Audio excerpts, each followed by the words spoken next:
وأوحى ربك إلى النحل أن اتخذي من الجبال بيوتا ومن الشجر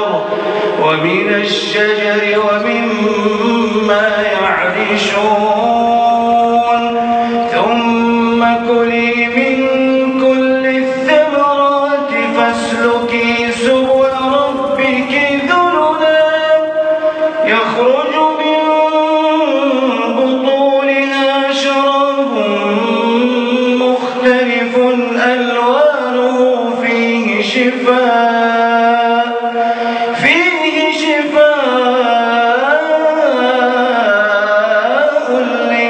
للناس إن في ذلك لآية لقوم يتفكرون.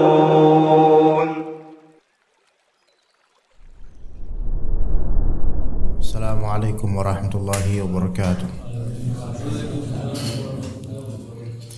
إن الحمد لله نحمده ونستعينه ونستغفره ونعوذ بالله من شرور أنفسنا ومن سيئات أعمالنا من يهده الله فلا مضل له ومن يضلل فلا هادي له أشهد أن لا إله إلا الله وحده لا شريك له وأشهد أن محمدا عبده ورسوله لا نبي بعده. قال الله تعالى يا أيها الذين آمنوا اتقوا الله حق تقاته ولا تموتن إلا وأنتم مسلمون. يا أيها الناس اتقوا ربكم الذي خلقكم من نفس واحدة وخلق منها زوجها وبث منهما رجالا كثيرا ونساء واتقوا الله الذي تساءلون به والأرحام إن الله كان عليكم رقيبا. يا أيها الذين آمنوا اتقوا الله وقولوا قولا سديدا يصلح لكم أعمالكم ويغفر لكم ذنوبكم ومن يطع الله ورسوله فقد فاز فوزا عظيما. فإن أصدق الحديث كتاب الله وخير الهدي هدي محمد صلى الله عليه وسلم وشر الأمور محدثاتها وكل محدثة بدعة وكل بدعة ضلالة وكل ضلالة في النار. Amma ba'd. Para bapak sekalian dirahmati oleh Allah Azza wa Jalla, kita melanjutkan kajian kitab Risalah Ibn Al-Qayyim ila ahadi ikhwanih.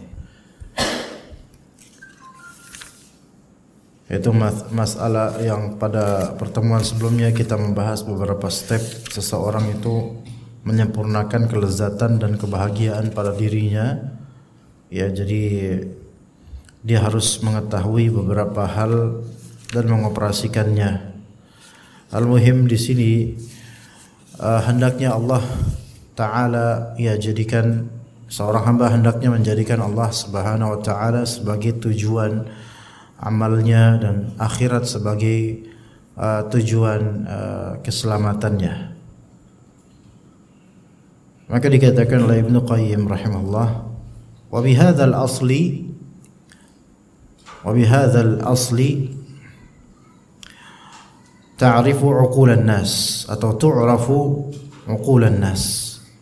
Dengan asas ini, yaitu dengan step-step menuju kebahagiaan abadi, yaitu akhirat, surga, ridha Allah, terketahuilah akal-akal manusia beda-beda. Jadi seberapa kualitas dia itu berakal atau enggak, dan seberapa kualitas dia berakal itu diketahui dengan melihat kecondongannya kemana. Wa tumayyizu atau ta'rifu uqulan nas, engkau bisa mengetahui akal-akal manusia, seberapa berakal orang ini. Wa tumayyizu bainal aqil wa ghairihi, dan engkau bisa membedakan antara orang yang berakal betul-betul dengan selainnya. Ya. Banyak ahli filsafat dan orang-orang logis yang mereka selalu memperhitungkan segala sesuatu dengan logika mereka. Tapi giliran akhirat, mereka bilang akhirat, surga, neraka itu nggak logis. Ya, maka kita katakan orang seperti kalianlah yang merasa berakal padahal tidak. Ya, ilmu logik, ya, ada namanya ilmu logik. Ya, dia ilmu yang mengedepankan dan merapikan logika manusia. Masuk ke dalamnya juga ilmu mantik. Taib, ilmu logik ini dibangun misalnya oleh kaidah-kaidah logis ya oleh Aristoteles. Tapi kita tahu bahwasanya orang seperti mereka, ya para nenek moyang Yunani, mereka orang-orang kafir kepada Allah Azza wa Jalla. Maka bagaimana mungkin kita membangun logika kita berdasarkan kaidah-kaidah yang mereka buat yang memang sebagiannya benar, tetapi sebagiannya itu tidak matching dengan kaidah keislaman, terutama berkaitan dengan rububiyah Allah, tentang akhirat, tentang nama dan sifat Allah Azza wa Jalla. Selogis-logisnya orang yang kufur pada Allah, maka dia memiliki kecacatan logika. Karena logika yang terbenar adalah bagaimana mungkin seorang hamba tidak beriman kepada Allah dan hari akhir. Gak mungkin, kecuali orang yang gak pakai logika. Gak beriman sama Allah, gak pakai logika, gak mentauhidkan Allah, berarti logikanya hancur. Bagaimana mungkin seseorang menyembah selain Allah Azza wa Jalla? Nabi Isa disembah, Uzair disembah, malaikat disembah, kuburan disembah. Itu kan mengkhianati logika semuanya itu. Kemudian bagaimana mungkin seseorang tidak percaya adanya hari akhir? Sebelum itu tidak percaya adanya azab dan nikmat kubur. Maka orang-orang Mu'tazilah pun begitu, tidak percaya adanya azab dan nikmat kubur. Mereka enggak percaya. Karena apa? Enggak masuk logika. Justru kalian yang enggak pakai logika. Karena hal-hal seperti ini gaib, dan yang bisa dan kita mengambil ilmu tentang hal gaib ini dari Rasulullah SAW melalui Al-Quran dan juga hadisnya. Itulah logika. Ya. Dan apa yang dibawa oleh Rasulullah SAW dari wahyu Al-Quran ataupun wahyu sunnah, dari kabar-kabar yang misal tidak masuk ke logika sebagian dari kita, ketahuilah sebenarnya itu semua logika, logis. Ya. Pada saatnya nanti semua itu akan logis. Kan kata mereka kan azab kubur nggak logis. Penghuni neraka besar giginya, besar sebesar apa, kulitnya itu tebal setebal apa, nggak logis. Kenapa Anda bilang nggak logis? Sebenarnya Anda bilang tidak logis karena memang Anda mengkiaskan seperti kehidupan duniawi belaka seperti ini, ya nggak ada yang seperti itu memang. Tapi pada waktunya ketika Anda masuk neraka baru itu logis. Iya. Kemudian ketika seseorang dihempaskan ke neraka, kemudian dia azab di neraka, dibakar, dipanggang di neraka, na'udzubillah min dzalik, dan kemudian hancur sudah kulitnya, diganti oleh Allah dengan kulit baru. Kata mereka ini tidak logis, bagian mungkin kulit diganti seperti itu. Tidak logis karena Anda tidak pernah melihatnya di dunia. Sebagaimana kita nggak pernah melihat hal seperti itu di dunia. Nanti pada waktunya Anda akan berkata ini semua logis karena Anda akan masuk nanti insya Allah kalau kufur pada Allah, dan akan melihat dan merasakan sendiri pada diri Anda kalau misalnya mengatakan sekarang hal itu tidak logis sehingga tidak kita iman. Na'udzubillah min dzalik. Padahal jelas ayatnya.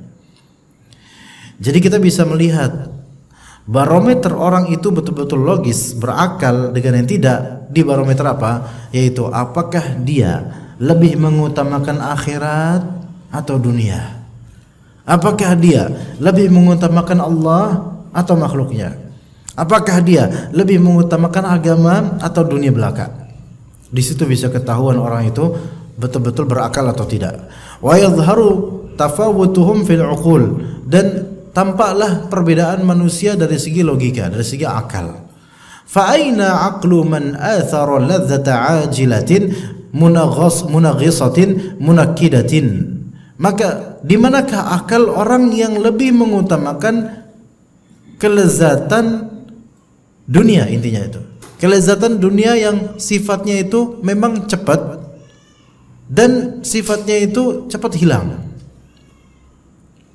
Ya, di mana akal orang seperti ini yang lebih ingin sesuatu yang instan, cepat, dan hilangnya juga cepat. Easy comes, easy goes. Ya. Sementara ada kelezatan yang memang tertunda, dalam artian di situ tertunda akan diberikan pasti. Kalau benar ya, kalau misalnya kita berlaku benar akan diberikan, dan dan eternal gitu loh. Abadi gitu loh. Lama. Mana kira-kira jemaah? Dan misal kita diberikan cash 50.000 tunai untuk kebutuhan sehari. Tapi kemudian kita bilang, tapi nanti pekan depan, tunggu sabar sejenak, pekan depan Anda akan diberi 5 miliar cash. Tapi nanti pekan depan. Kalau saya sih pilih yang pekan depan, Pak. Anda nggak tahu kok antum. Ya, bukan gitu Pak. Iya oke, saya tahu. Nggak, misalnya aja ini orang nggak bohong misalnya. Ya iya sih kalau itu 5 miliar Pak, kayak langsung dikasih. Kalau transfer nanti banknya bakal datang ke kita. Ini uang dari mana kok bisa ditransfer, kan jadi masalah polisi mainnya. 5 miliar Pak, ya. Nggak, anggap aja itu hal-hal gitu nggak ada lah. Perak-perik aneh-aneh itu nggak ada. 5 miliar cash pekan depan tapinya, dan ini sahih. Orang yang berkata ini saudara yang memang benar-benar jujur. Tapi saya sekarang ada di ini saya 50.000 uang nih. Mau mana 50.000 atau 5 miliar, tapi pekan depan 50 sekarang. Ya logikanya ya pekan depan 5 miliar. Mayan kan, bukan mayan lagi gitu loh. Pada bahan ini khayalan memang. Nah, 50.000 sebentar habis, khalas. 5 miliar bahkan mungkin kita selesai wafat hidup kita tetap ada itu duit untuk warisan. Oke, itu kalau itu terjadi. Maka kita bisa melihat orang ini pakai akal enggak? Kalau misalnya orang ini tergesa-gesa, dia akan milih 50.000 yang penting sekarang deh. Enggak mau bersabar untuk pekan depan dengan alasan macam-macam. Entah kok pekan depan saya nanti mati duluan gitu misalnya. Ya kan bisa cari duit dulu. Nah, begitu juga dunia. Lezatnya maksiat di dunia dan kekufuran, sebagian kekufuran itu dihiasi oleh syaitan kelezatannya. Tapi kelezatan tersebut itu sementara, yang ujung-ujungnya juga dosa atau ujungnya penyakit, baik penyakit hati atau penyakit jasmani. Maka di mana akal orang ini yang mendahulukan itu dibandingkan dengan janji Allah yang pasti? Bahkan kalau Allah janjikan surga dengan sebab amalan, maka sebenarnya amalan itu mewariskan ketenangan hati loh. Ya, keterangan hati. Beramal itu mewariskan keterangan hati sebenarnya. Jadi malah benefitnya sebenarnya itu dunia juga dapat. Dan bahkan lebih lama, lebih bagus, lebih dalam, dan lebih tinggi kualitasnya. Percuma kita punya 50 juta sekarang tapi nggak tenang. Pak, nggak tenang dibandingkan punya 100.000 tapi tenang. Mana yang lebih? Yang lebih ini 50 juta tapi tenang. Nggak itu opsi lain. Nggak. Sekarang kalau seseorang bawa uang 50 juta tapi dijadikan buronan atau diburu oleh perampok penjahat, nggak tenang. Dan dalam konteks lain, antum jalan cuma punya 100.000, siapa yang mau merampok antum? Yang justru rampok itu bahkan sedekah sama antum, sakit kasihan. Ya. Sekarang kita punya mobil mewah, Lamborghini misalnya. Ya. Lamborghini, Masya Allah. Atau mobil mewah lainnya, saya nggak tahu seperti apa juga Lamborghini, saya nggak tahu, cuma pernah dengar doang. Al-muhim tuh mobil mewah kan biasanya apa yang dari dasar ke bawah tuh kan mobil kan nggak terlalu tinggi, dari bawah aspal sama dasar mobilnya tuh apa namanya Pak? Bumper atau apa? Hah? Iyalah itu terserah antum. Ya itulah Pak. Saya nggak tahu namanya. Pokoknya antara itu tuh. Kan kalau misal kena polisi tidur, ayo tidur, dok, ya kan? Mendingan angkot, ya kan? Angkot ada polisi tidur, nggak ada dok-dokan. Artinya dia di sini berusaha untuk jangan sampai. Ban pertama lewat dok, ya kena deh. Udah gitu polisi tidurnya agak tinggian, akhirnya jadi apa? Jadi raca dia. Kayak maksudnya seseorang itu sebenarnya kehidupan dunia ini semakin mewah, resiko duniawinya semakin besar. Harus ada yang lebih dipertahankan dan security-nya itu harus lebih diperketat sebenarnya gitu loh. Iya. Ya, sejujurnya seperti itu. Semakin mewahnya kita ya seperti itu, harus ada yang dipertahankan. Lebih banyak lagi kita harus mengeluarkan biaya dan pikiran untuk dunia ini. Bapak-bapak mungkin yang sudah pernah mengenyam dunia lebih merasakan lagi, udah pernah lah, udah pengalaman. Makanya mungkin sebagian dari bapak-bapak mungkin mewasiatkan ke anak-anak, jangan terlalu ngejar dunia, udah nggak usah terlalu capek lah untuk dunia. Udah ngerasain babeh gitu kan, udah dulu ada, udah nggak usah, belajarlah lebih ke akhirat. Ya, karena semakin besar dunia kita itu, ya semakin banyak resikonya, kepikiran dan insecure gitu. Rasanya nggak aman. Iya. Tapi kalau misalnya kita biasa aja, normal aja hidup, kayak orang biasa, kemana-mana enak. Pernah gak Pak jadi artis Pak? Naudzubillah, jadi artis yang kemana-mana diriungin sama orang, diliatin sama orang, gak enak Pak. Dikira enak. Nah sekarang Bapak ada seorang tokoh yang memang, masya Allah lah, artis yang tiap hari dilihat sama emak-emak di sinetron atau pokoknya terkenal lah gitu. Jalan ke situ aja dilihatin sama orang. Ada yang minta foto lah, ada yang manggil lah. Hidup kemana-mana selalu ada mata memandang dan mengawasi, memantau. Iya. Suatu ketika kepleset, plek, kena lumpur, jatuh, dilihatin sama orang-orang kan. Ada yang ngetawain, ada yang bantu, ada yang videoin, lalu masuk Instagram, malu. Kalau jadi orang biasa, kayak alhamdulillah kita lewat jatuh, oh biarin aja. Ya hidup kemana-mana jalan orang nggak nganggap, nggak ngincer apa-apa, nggak ngincer duit kita, nggak enak. Ya, itu adalah apa efek dari apa? Ketika makin besar dunia kita, itu masya Allah makin besar risikonya. Duniawi belum akhirat bagaimana hisabnya. Nah, maka apakah kita lebih pro ke dunia yang sebenarnya itu menyiksa kita di dunia, belum di akhirat nanti gimana kalau misalnya hisabnya itu membuat kita keberatan? Ya, itu yang halal loh. Lah yang haram, nah itu lebih-lebih lagi, itu susah hidupnya. Innama hiya ka'adghathi ahlam. Ini seolah-olah nih surga ini seperti adghath ahlam, seperti mimpi indah gitu. Mimpi indah. Au kataifin tamatta'a bihi min zairihi fil manam ala ladzatin hiya min a'zamil ladzat. Keringinan. Masya Allah. Mantap ya. Itu antum yang di situ Pak. Anu yang deket ini lebih mantap lagi nih. Tapi kalau dimatiin nanti panas gimana? Dingin, udah dingin, udah cukup. Ya udah gini udah cukup. Atau seperti fantasi yang pengunjungnya di tidur, fantasi ketika lagi tidur berfantasi, terus ada yang dikunjungi di dalam fantasi tersebut, ada kelezatannya, itu enak sekali lezat. Ya.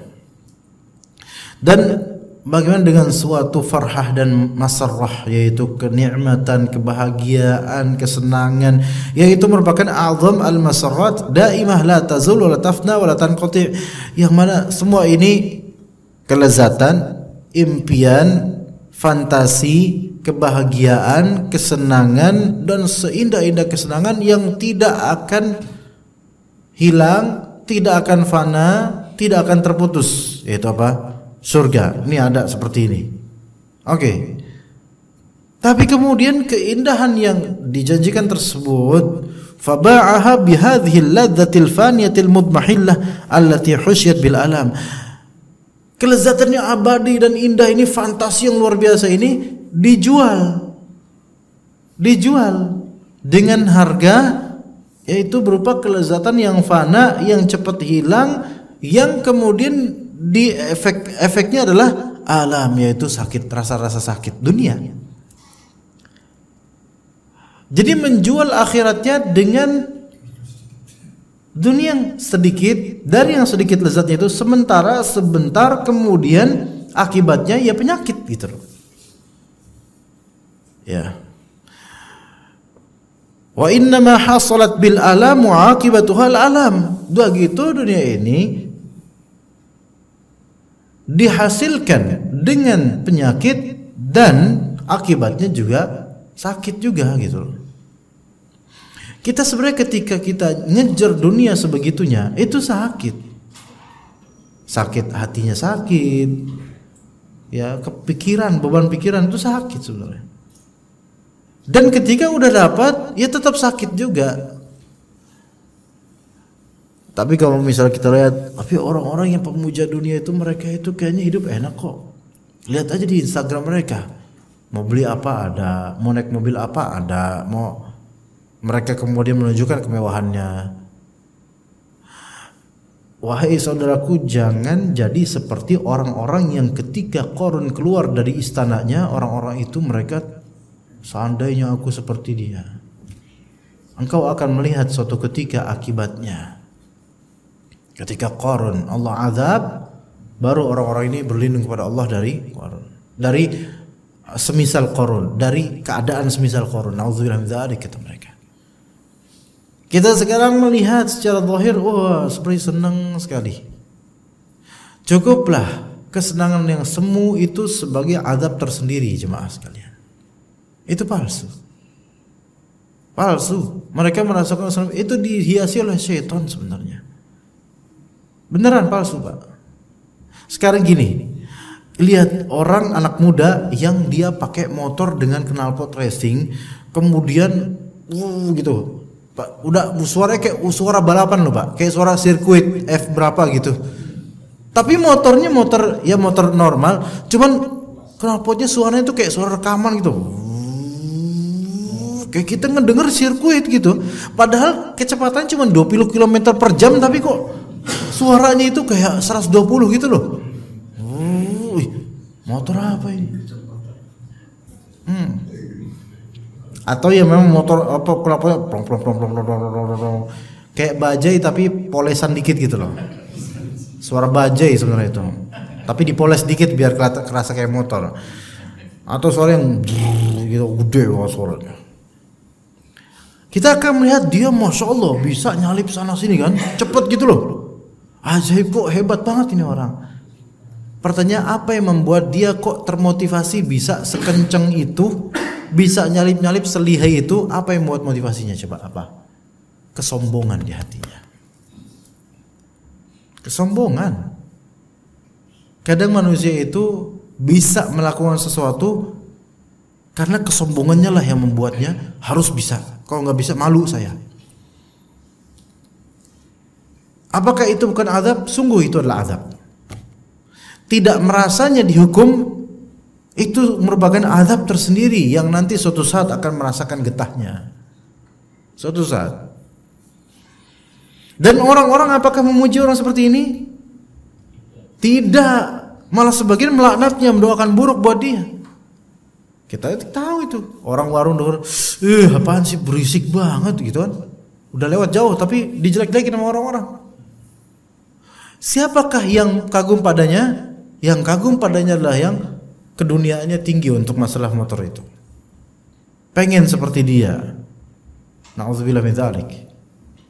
Apakah kita lebih mengutamakan hal yang seperti ini, nyakitin orang, gangguin orang, bangunin bayi, orang sakit nggak bisa tidur, kemudian dia mendapatkan sensasi kenikmatan yang sebentar? Nggak ada orang yang mujinya sebenarnya, nggak ada. Cuman setannya dia aja yang menghembuskan itu pikiran bahwasanya orang kagum pada dia, padahal enggak. Orang enek empet ngeliat dia. Kasihan yang seperti ini. Dia hidup dari khayalan-khayalan dan ilusi yang seolah-olah orang-orang menyukainya padahal tidak. Pun begitu dengan dunia. Orang-orang yang ngefans sama fulan, artis ini, YouTuber fulan, mereka ngefans, mencintainya, dilulukan. Itu hanya tipuan belaka yang dunia. Ketika orang ini wafat, orang-orang ini akan meninggalkannya, khalas. Ya. Lihat pasangan yang satu, yang kemarin terjadi perceraian, bukan perceraian, KDRT. Sebelum terjadi itu kan orang-orang mengeluhkannya. Wah. Baru sekali banting, Anda nggak tahu berapa kali banting. Baru sekali kayak gitu terjadi, semua orang mencelanya. mencela suaminya, laporan dicabut, semua orang mencela istrinya. Akhirnya itu udah dua-duanya hancur-hancuran, udah nggak ada yang suka dah sekarang. Begitulah dunia, gitu loh. Pada waktunya akan kerasa ketika orang-orang udah mulai menampakkan bencinya sama kita, karena mereka nggak mendapatkan benefit kenyamanan dari kita, gitu loh. Iya. Zail, akan hilang dunia ini. Dan ini sebenarnya peringatan untuk artis-artis yang seperti itu. Kalau udah dibegituin sama masyarakat, taubat, kelas, kembali ke Allah. Jangan lagi hidup bergelimang seperti itu.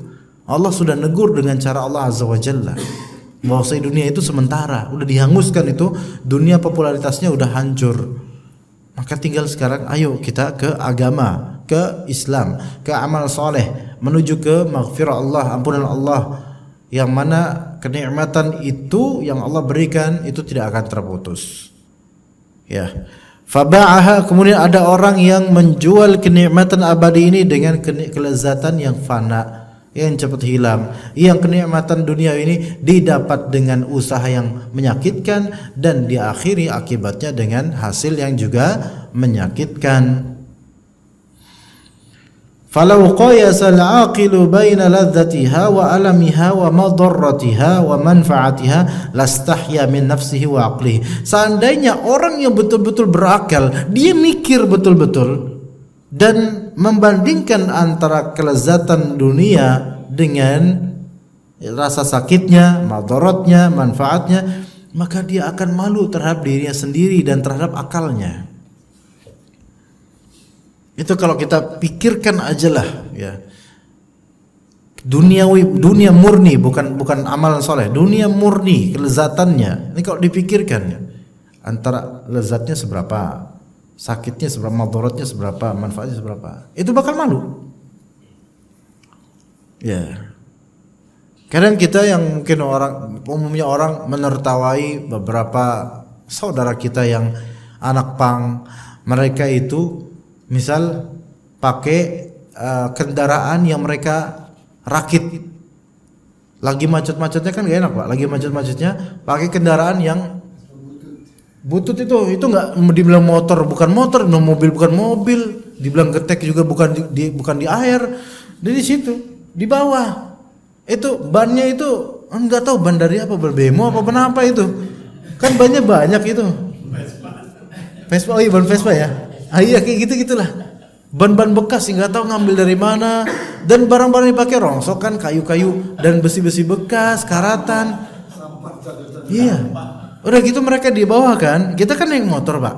Mereka kan naiknya gini di bawah sambil suara bajai kayak brap gitu kan.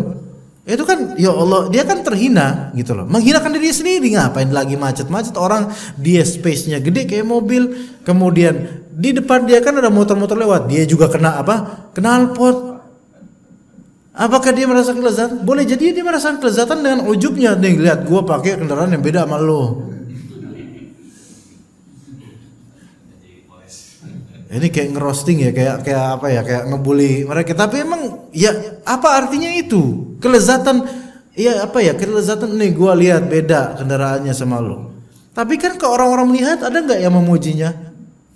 Lewat, oh masya Allah, akhi, masya Allah, bagus ya motornya, bagus kendaraannya, ini motor atau mobil.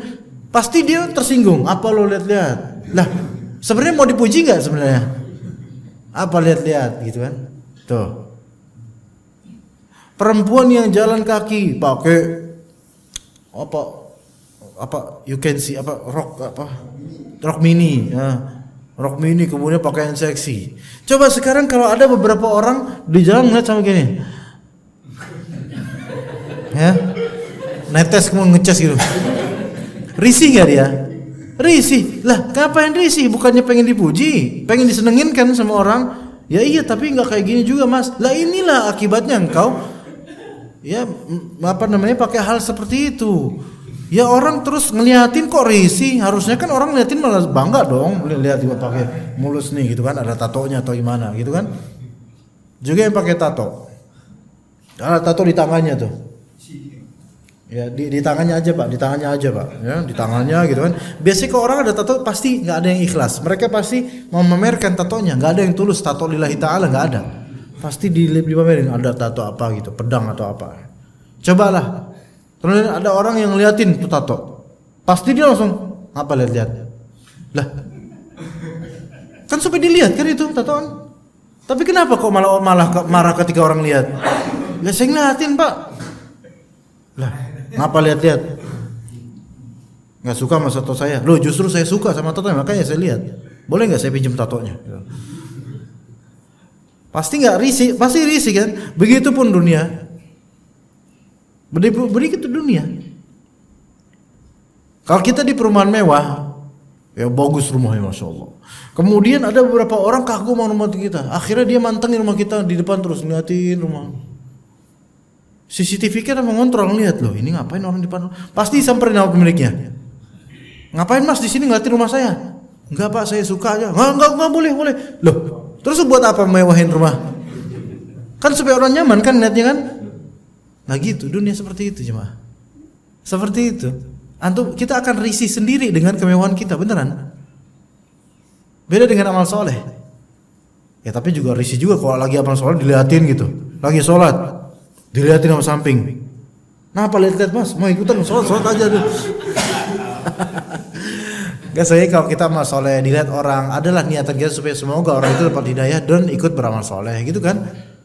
Tapi orang yang mewah, orang yang seperti itu yang sombong dengan itu nggak ada dilihatin kemudian kamu mau Mas seperti saya, nggak ada. Kecuali dia motivator bisnis ya. Anda mau cepat kaya, nah itu biasa itu. Nah itu kadzab, biasanya kadzab itu. Cepat kaya itu istilah marketing saja itu. Orang yang cepat kaya mau jadi apa? Jadilah Edi Tamsil cepat kaya itu. Jadilah gerombolan si berat perampok cepat kaya itu. Ya.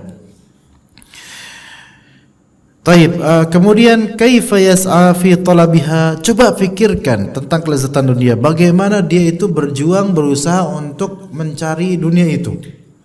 Wa yudayyi' zamanahu fi ishtighalihi biha, dan dia menyia-nyiakan waktunya dan menyibukkan untuk dunia. Coba pikirkan. Fadlan an ithariha ala ma la 'ainun ra'at wa la udhunun sami'at wa la khatara ala qalbi bashar.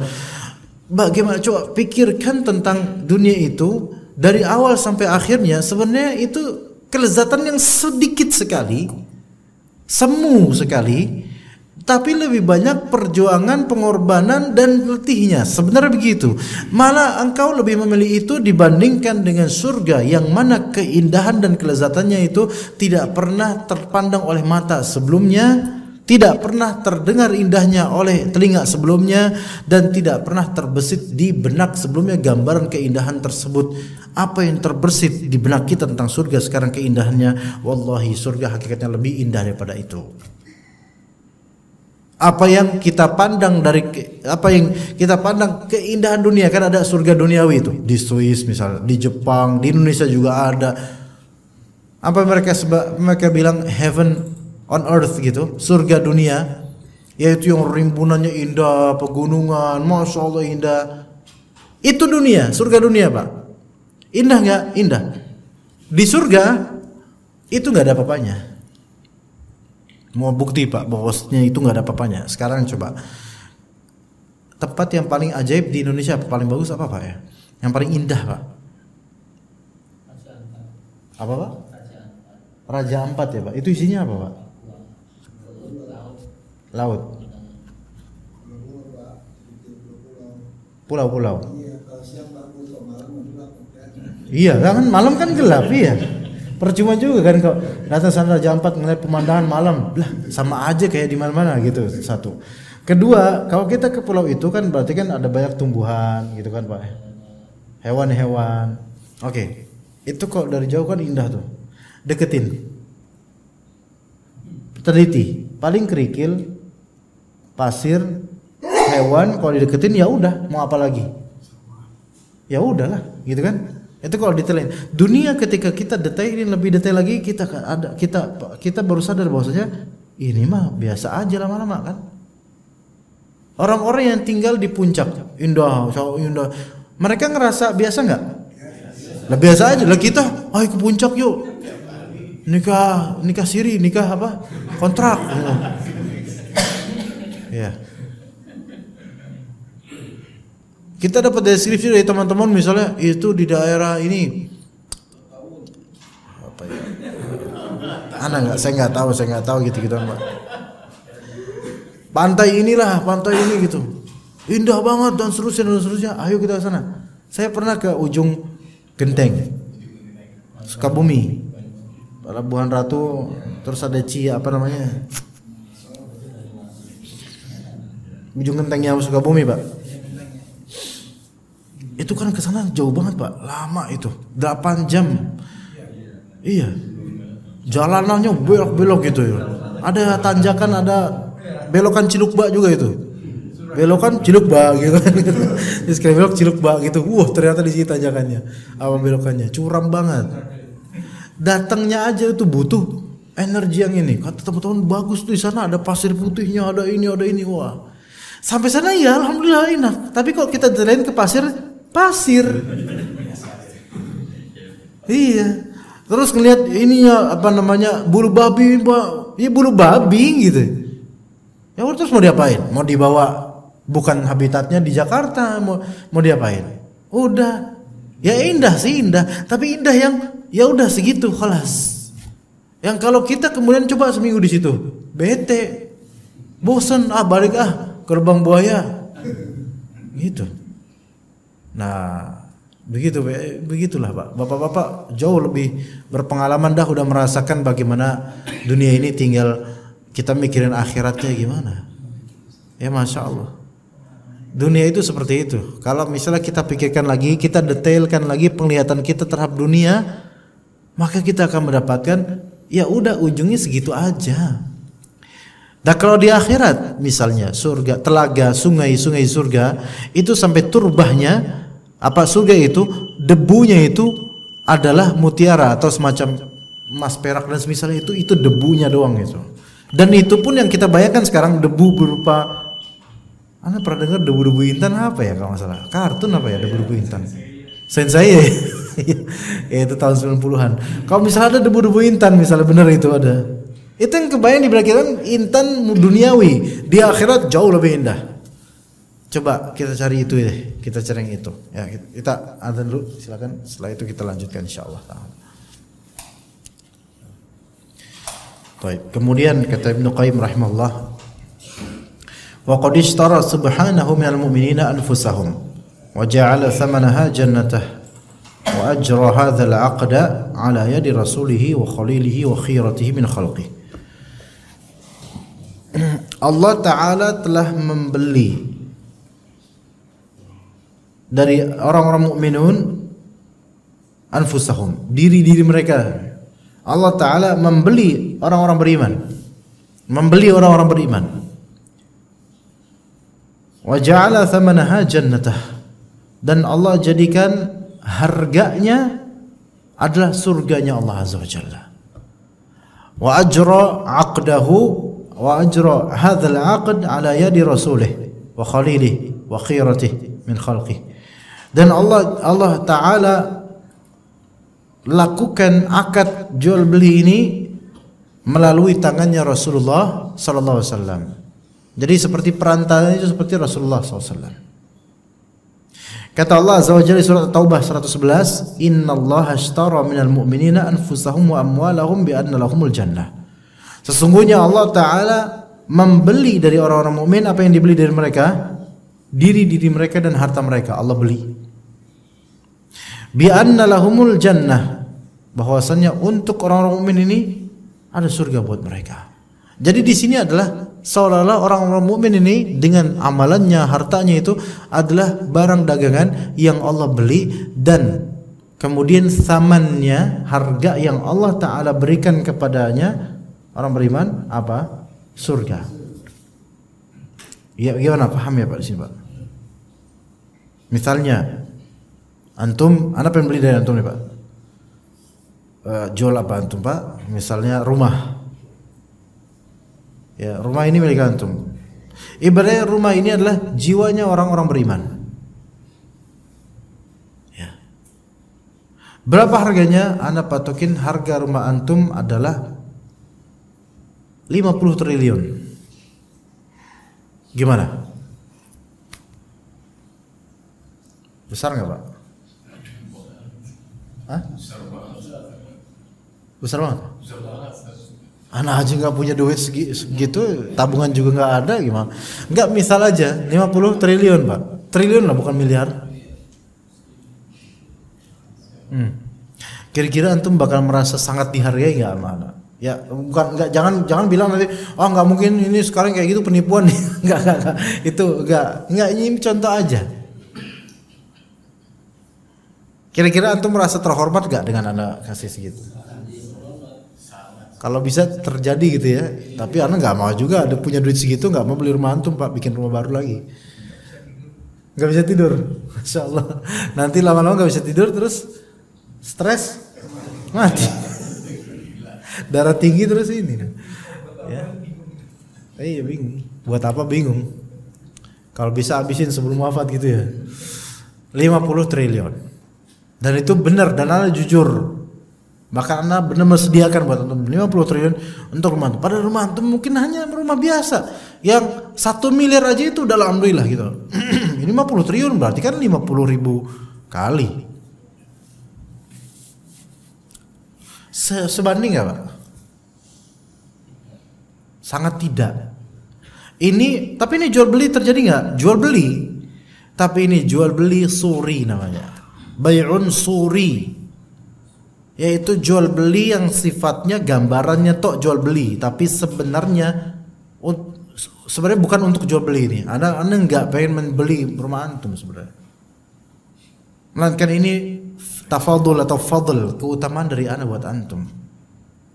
Kayak misalnya antum pengen sedekah ke orang fakir yang sedang jual kue pancong, ya. Berapa Pak? Ya? 10.000. Jangan lah. Dah beli satu doang, kasih 100.000. Kembalian 90.000 Pak. Nggak usah buat antum aja. Sebanding nggak kue pancong dan 100.000? Nggak sebanding. Ini sebenarnya jual beli, ya jual beli. Tapi gambarnya doang jual beli, sah. Cuman sebenarnya niatan antum tuh nggak pengen membeli sebenarnya. Niatan antum pengen ngasih. Dan Allah Subhanahu Wa Taala lebih karim, lebih mulia, lebih dermawan daripada itu. Sekarang kalau misalnya kita sholat subuh berjamaah, qobliyah subuh bukan sholat wajibnya. Qobliyah subuh ganjarnya apa?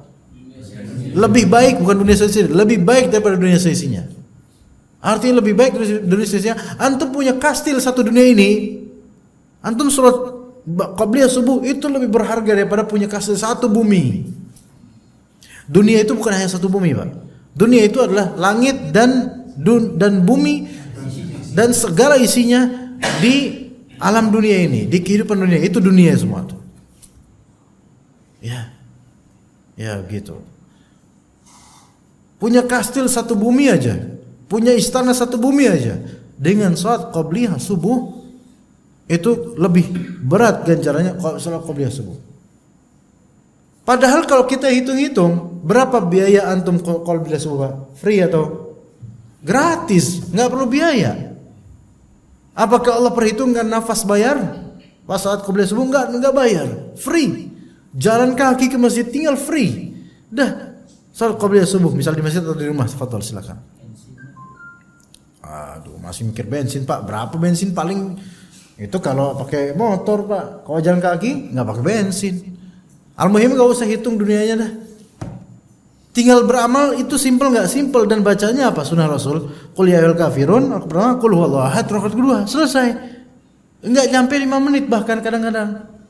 Tapi yang nggak nyampe 5 menit dan simple ini, oh ya Allah ganjari apa? Lebih dari dunia dan seisinya. Seimbang nggak Pak dengan gerakan-gerakan kita? Segitu nggak harganya? Ya sangat tidak lah. Berarti ini sebenarnya Allah Ta'ala membeli amalan kita, membeli diri kita ini dengan harga yang sebenarnya kita tuh tidak pantas mendapatkan harga itu. Benar gak Pak? Iya. Nggak pantas dapat segitu. Ini artinya ada terjadi jual beli, tapi sebenarnya tuh kita dalam posisi tuh miskin, nggak pantas gitu loh. Apa yang kita berikan juga nggak pantas. Tapi dihargai segitunya. Orang kalau menghargai suatu barang jauh melampaui hakikat barang itu sebenarnya bukan mau jual beli sebenarnya. Mau ngasih. Cuman karena karena baiknya hati orang tersebut dengan usaha orang ini jualan, ya udah jualannya diterima. Gitu, Pak. Ya. Dan gini loh, kalau misalnya kita mau ngasih tapi nanggung, itu biasa aja biasanya. Misalnya, ini berapa? Ini kok gini berapa, Pak ya? 3.000 ya kalau salah. Type 3.000. Kita uang 5.000. Type 5.000. Kembali enggak usah, udah kamu enggak usah. 2.000 kan? Besar enggak itu? Biasa. Ya biasa aja. Maksudnya kita, ya penjualnya ngerasa apa? Oh iya makasih ya. Ya alhamdulillah. Oke. Tapi kalau ini berapa nih? 3.000. 5 juta, never surrender. 5 juta. 5 juta. Kamu lihat di sana ada kamera, di sana ada kamera. Kalau ini bukan kedermawanan, ini memang konten itu nggak bisa kita percaya 100% untuk keikhlasannya, susah mau ikhlas mah kayak gitu. Nggak ada never surrender dah. 10 juta. Ini Pak, di amplop nih duitnya. Loh kok pakai amplop Pak? Enggak, itu buat Bapak aja dah. Kembali ini buat Bapak. Enggak apa-apa udah Bapak. Ini saya ambil ya Pak, makasih Pak ya. Pak, ini berapa nih Pak? Dibuka 10 juta. Pak, maaf Pak, ini mungkin salah uang Pak. Enggak, emang saya sengaja kok. Itu kira-kira jatuh enggak itu orang tuh? Pingsan langsung. Plok, pingsan diambil lagi. Jatuh enggak kira-kira? Ya, Pak beneran ini Pak, berkaca-kaca kemudian. Itu yang akan itu lebih dari itu Allah kasih, jauh lebih dari itu. Amalan kita tuh nggak ada apa-apanya jemaah. Dan dengan nggak ada apa-apanya itu, Allah Taala membeli kita dan amalan kita dan harta kita dengan thaman, yaitu harganya berupa apa? Jannah. Yang mana amalan kita tuh nggak sebanding dengan kenikmatan surga. Gini kata Nabi SAW, la maudi'u sauti ahadikum fil jannah khairum minad dunya wa ma fiha. Tempat pecut kalian di dunia, tempat pecut kalian di surga maksudnya. Jadi ada petak tempat pecut kecil gini sih, tempat pecut kan tipis Pak, segini doang, semeter lah anggaplah. Itu kalau kalian dapat segitu doang petak di surga, segitu doang, itu lebih baik daripada dunia dan seisinya. Berarti ini nggak ada apa-apanya amalan kita, dunia kita, materi kita itu nggak ada apa-apanya dengan apa yang Allah Taala berikan nanti di surga kalau kita tetap beriman, kalau kita diampuni sama Allah Azza wa Jalla. Maka sekarang tuh fokusnya tuh supaya tenang, ya fokusnya apa yang ada pada Allah Ta'ala, dari ridhonya, dari nikmatnya, dari jannahnya, dari ketenangan darinya, itu yang kita fokuskan sebenarnya. Maka kalau misalnya kita itu fokuskan di dunia, apa kata Nabi SAW? Man kanatid dunya hammah farraqallahu alaihi amrah. Siapa yang menjadikan dunia itu sebagai kekhawatirannya gitu loh, maka Allah akan cerai-beraikan urusannya. Wa ja'ala faqrahu baina 'ainaihi, dan Allah akan jadikan kemiskinan itu di depan kedua matanya. Jadi ngerasa miskin aja terus. Ngerasa harus cari lagi. Udah capek-capek kayak gitu, dia dapat mungkin, tapi walam ya'tihi minad dunya illa ma kutibalah. Tidaklah dia dapat dari bagian dari dunia kecuali yang sudah ditakdirkan sebenarnya gitu loh. Jadi mau secapek apapun ya segitu juga takdirnya. Ya bukan berarti kita nggak boleh ikhtiarlah karena itu ibadah. Tetapi ya jangan jadikan tujuan objektifnya mentok di dunia, melainkan di ridha Allah Azza wa Jalla. Ya, seperti nggak ada pertanyaan Pak, ini nggak perlu ditanyakan lagi kayaknya, udah jelas insyaallah. Jadi kita tinggal memperbaiki hati kita aja untuk menuju akhirat. Jangan terperdaya, anak-anak muda kan banyak bilang, wah ini kajian memang pas nih buat babe-babe gitu. Karena bentar lagi, enggak, ini kajian buat semua muslim. Bahkan yang masih muda sekalipun harus punya cita-cita menuju ridha Allah Azza wa Jalla. Iya, semoga Allah Ta'ala menjadikan anak-anak kita anak-anak yang saleh dan salehah, dan orang yang berorientasikan ke akhirat, dan menjadikan dunia hanya di genggaman, tidak sampai ke qalbu. Cukup ya insyaallah. Ya, sampai sini aja insyaallah. Wassallallahu ala nabiyyina Muhammad wa ala alihi wa sahbihi ajma'in. Subhanakallahumma bihamdika asyhadu an la ilaha illa anta astaghfiruka wa atubu ilaik. Assalamualaikum warahmatullahi wabarakatuh.